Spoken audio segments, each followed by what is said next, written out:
जहां झारखंड के सीएम हेमंत सोरेन अपने रिहायशगाह पर मौजूद हैं। वो इत्तेहाद के विधायकों की बैठक में शामिल हुए हैं। रांची में सीएम रिहायशगाह पर इत्तेहाद एमएलए की मीटिंग हो रही है। सीएम की तरफ से मेल भेजकर ईडी को ये बताया गया है कि वो कल पूछताछ के लिए पेश होंगे।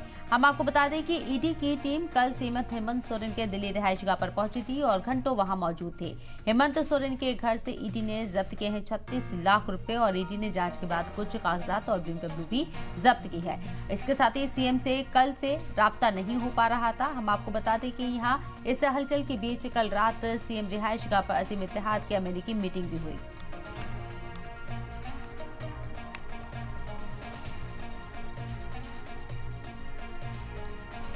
और अब एक बार फिर से मीटिंग शुरू होने जा रही है। सीएम खुद अपनी रिहायशगाह पर ये मीटिंग ले रहे हैं। जेएमएम, कांग्रेस और आरजेडी के विधायकों के साथ सरकार के ऊपर संकट गहराता हुआ नजर आ रहा है। संकट के बादल मंडराते हुए नजर आ रहे हैं क्योंकि कहा जा रहा है कि हेमंत सोरेन को ईडी गिरफ्तार कर सकती है।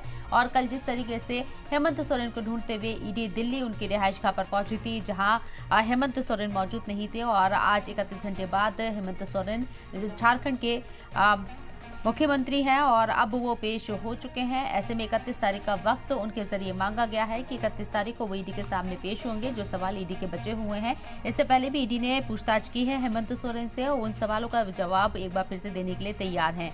लेकिन ईडी क्या प्लानिंग कर रही है ये भी देखना होगा, क्योंकि खबरें गर्दिश कर रही हैं कि सियासी बहरान गहरा सकता है और इसीलिए यहाँ एमएलए की मीटिंग बुलाई गई है हेमंत सोरेन के जरिए हर सिचुएशन से निपटने के लिए।